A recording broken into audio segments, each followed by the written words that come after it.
Welcome to Sedona. I'm Captain Jess Molina, and I'll be your instructor. For this lesson, we're going to start on the ground and focus on some basic concepts. Fundamentals every pilot needs to know before hitting the skies. This is your plane, a classic, the Cessna 152. Take a look around it. In the simulator, anytime you want, you can easily switch to cursor mode.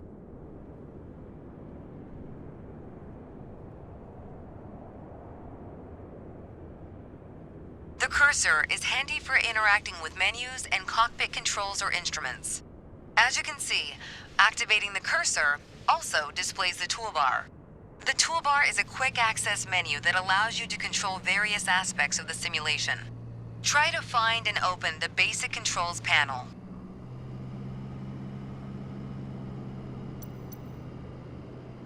The basic controls panel is a useful reminder and layout for the devices you're currently using. Now try to find and open the camera panel in the toolbar.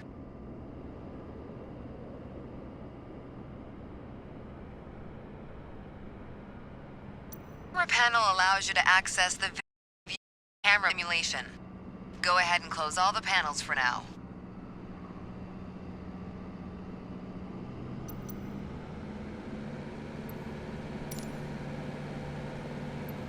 Right now, we are in the external view mode.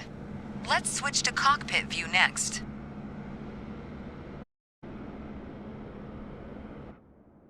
In front of you is the yoke, the primary means of controlling the aircraft. In the simulation, you'll be controlling the aircraft with your peripherals of choice.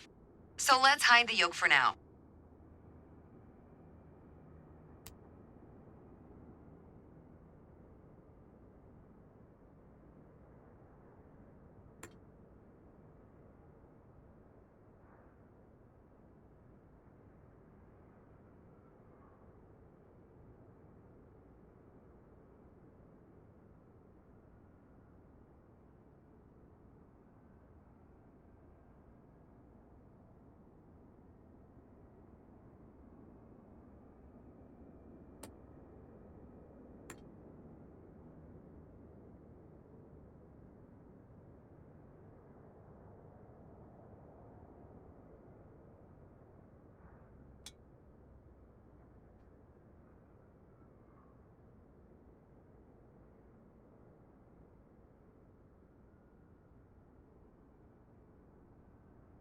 Some instruments allow multiple interactions.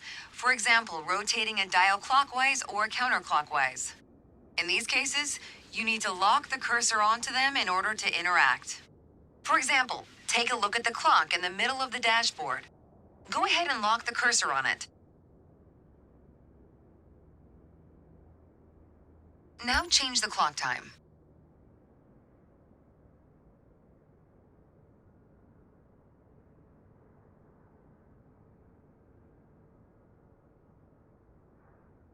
You can unlock the cursor once you're ready. For now, we're done with the cursor, so go ahead and hide it.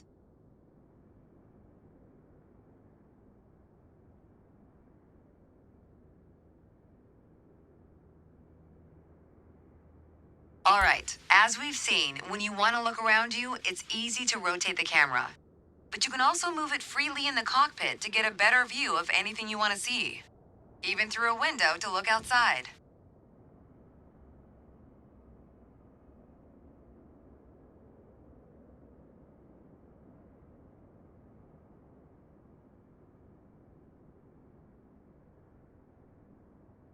Pro tip, once you find a camera position you like, you can save a shortcut to easily get back to that view anytime.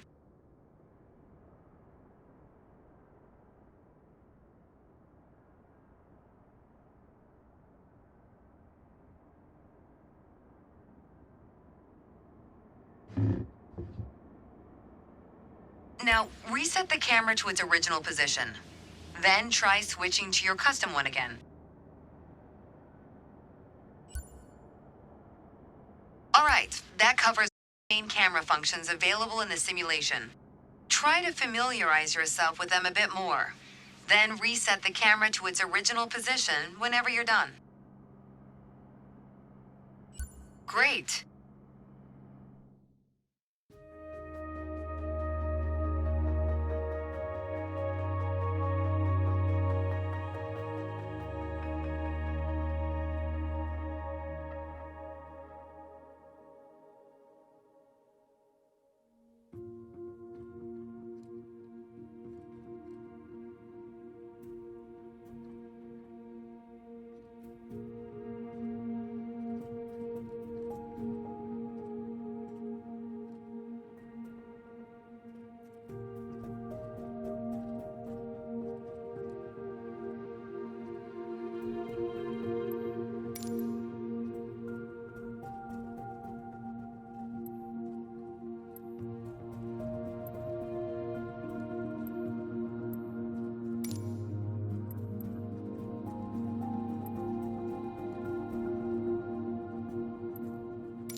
Let's get you familiar with the aircraft, a Cessna 152, and a few commands to navigate it through the skies.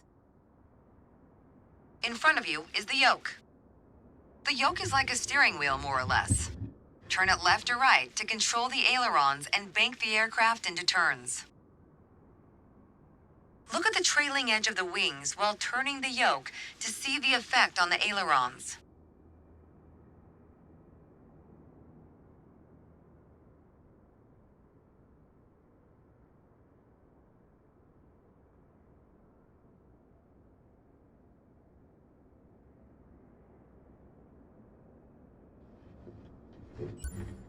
Okay. Now, the difference between the yoke and a steering wheel is you can pull or push on the yoke. This controls the elevator at the back of the aircraft to make it climb or descend. Look at the horizontal stabilizer while you pull on the yoke. You can see how it affects the elevator. Nice. Down at your feet are the rudder pedals. They steer the aircraft when you're on the ground. The upper part of the pedals also control your brakes. In the air, they control the rudder at the end of the vertical stabilizer to yaw the aircraft. This is mostly for small corrections, for coordinating turns or compensating for a plane's tendency to pull left during takeoffs and climbs. Look at the vertical tail while operating the pedals to see the effect on the rudder.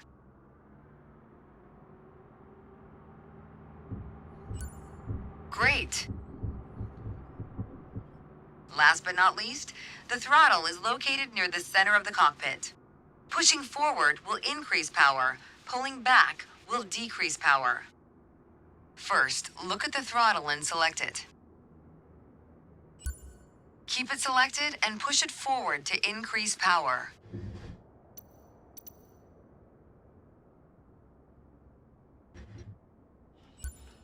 Power is increased. Now, pull it back to decrease power. Power is decreased. Now we'll do the same without focusing on it. Deselect the throttle. Look away from the throttle and increase power.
Set your throttle to idle.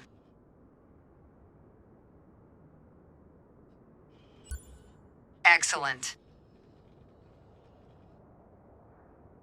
When the engine is on, you'll be able to see the power change on your RPM indicator. You'll find it on the right side of the dashboard. This tells you how fast the engine is spinning in hundreds of revolutions per minute. Next, take a look at your current speed on the airspeed indicator. It's on the left in the main instrument panel. It measures the speed in knots. To check your altitude, look to the altimeter. It's on the right side of the main instrument panel. The altimeter has 3 hands, similar to a clock. The long, thick pointer indicates 100-foot intervals. The short, thick one is 1,000-foot intervals, and the long, thin one, 10,000. That's all for today. Next time, we'll see how it feels in the air.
You chose a great day to go flying.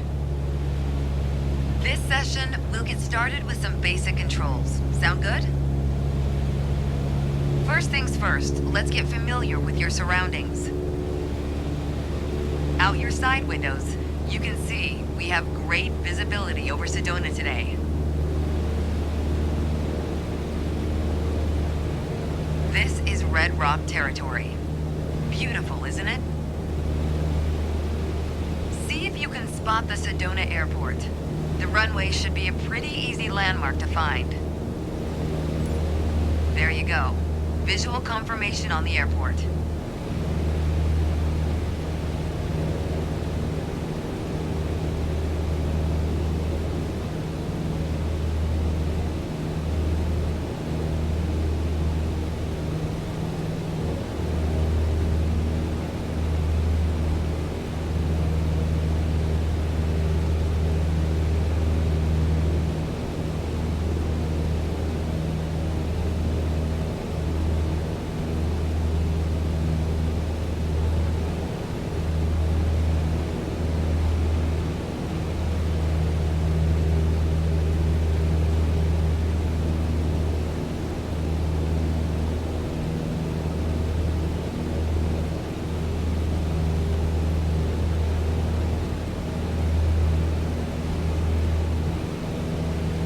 We already talked about basic controls while we were on the ground.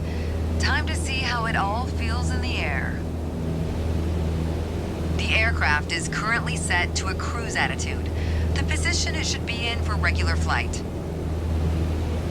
Alright, now let's try banking into a turn.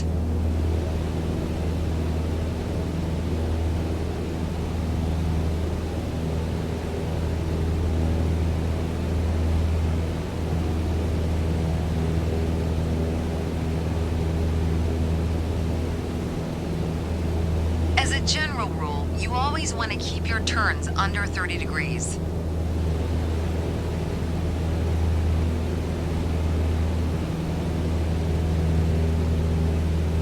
Go ahead and try rolling to the right. You have controls. Turn right, toward the city of Sedona.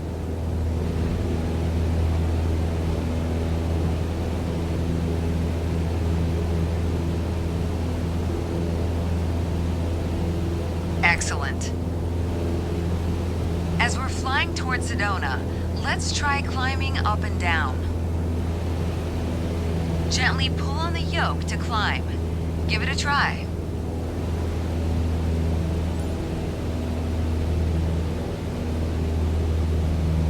That's good. For the descent, it's the same principle, except you're pushing on the yoke. Go ahead, gently pitch down.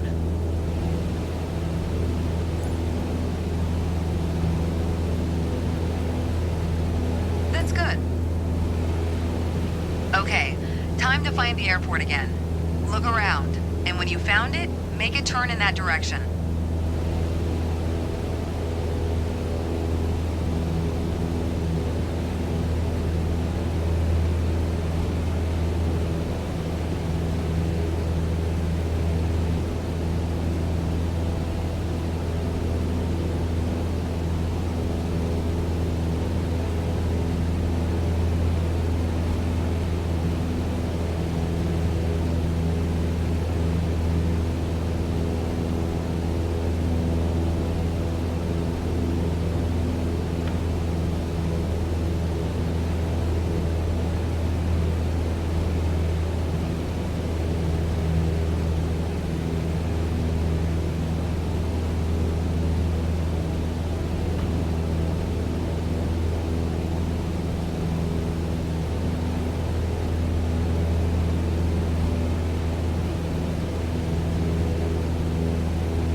Make sure any control movements are soft and gentle.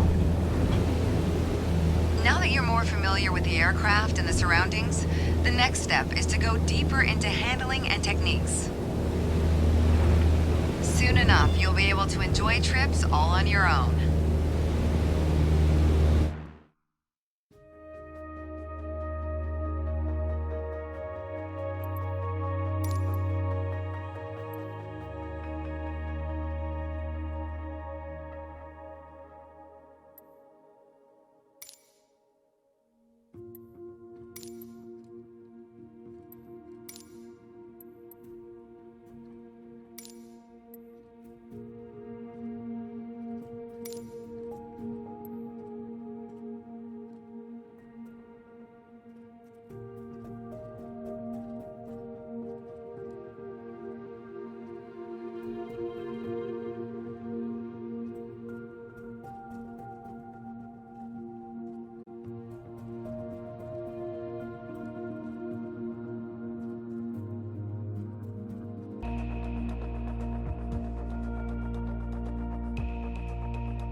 To help demonstrate pitch, I've drawn 3 lines on the windshield. Notice how the middle line matches the horizon while we're flying level. This is the cruise attitude. The lower dotted line is the climb attitude, and the upper one is the descent attitude. Let's dig deeper into what that means. Pull back gently on the yoke until the climb attitude line matches the horizon. Then maintain that attitude.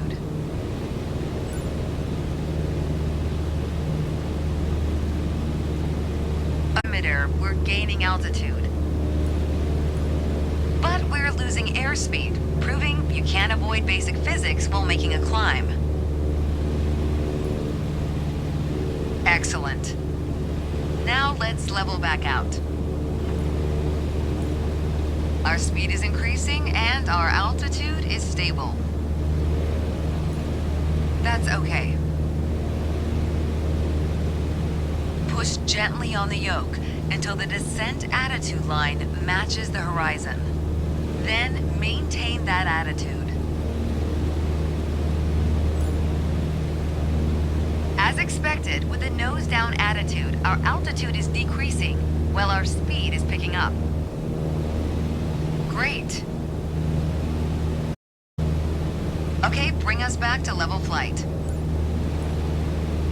Now your speed is decreasing and your altitude is stable. That's good. I think a bit more practice may be a good idea. Try to make only small adjustments to your pitch to avoid overcorrection.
For this lesson, we're going to use a line drawn on the windshield to indicate the cruise attitude. I've also added another dotted line to help you bank properly for left turns. Gently move the yoke to the left until the dotted line matches up with the horizon. Then maintain that bank.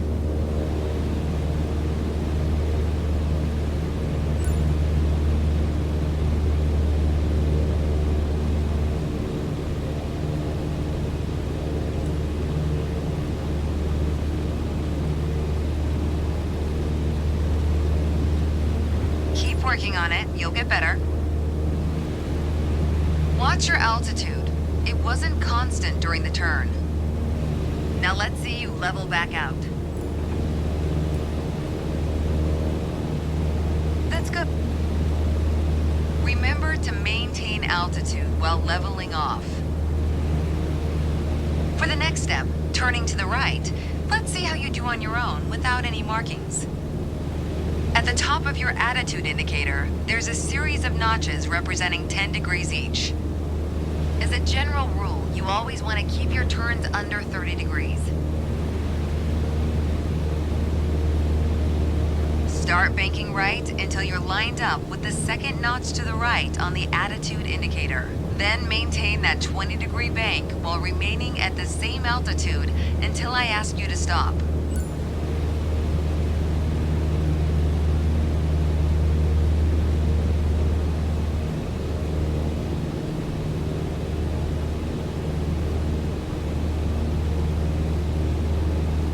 Nice.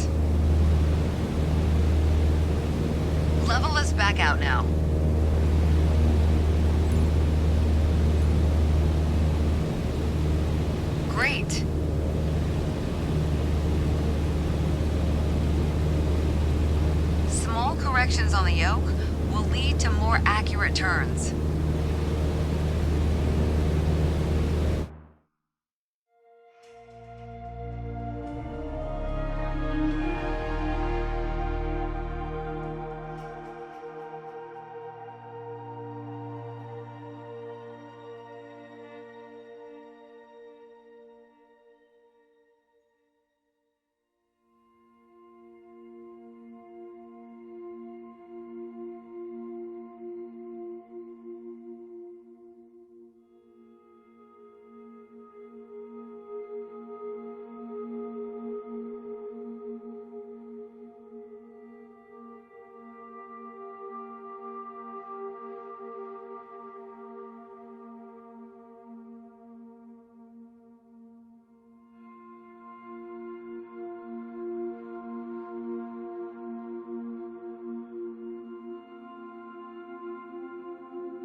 Let's talk about the throttle. If you have the need for speed, then the throttle's for you. Full control over the power output of the engine. In the Cessna 152, that relates directly to the RPM displayed on the tachometer. Pull back on the throttle to reduce RPM to 1800.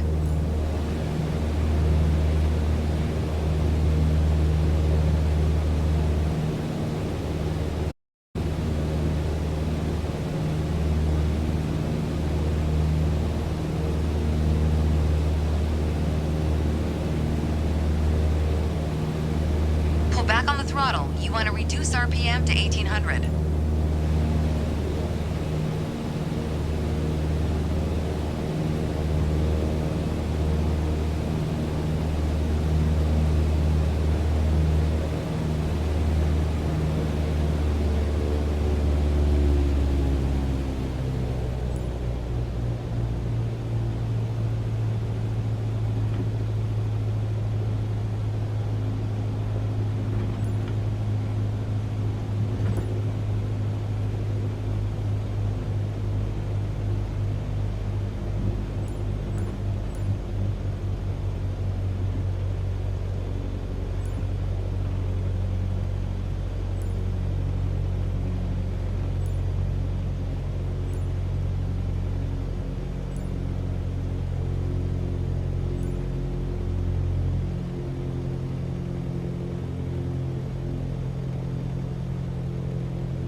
Dangerous situation. Pull back on the throttle to reduce RPM to 1800.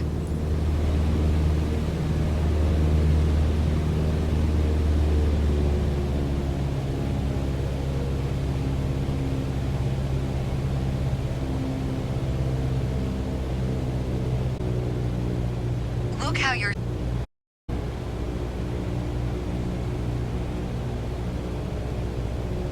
Excellent. Okay, let's throttle back up to 2400 RPM.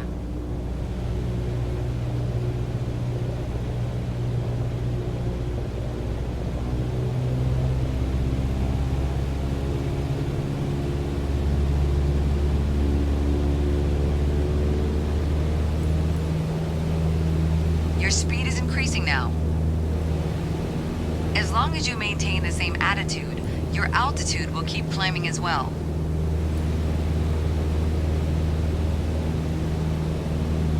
Nice. That was excellent. With piston planes like this Cessna, it's common to have power targets defined in RPM.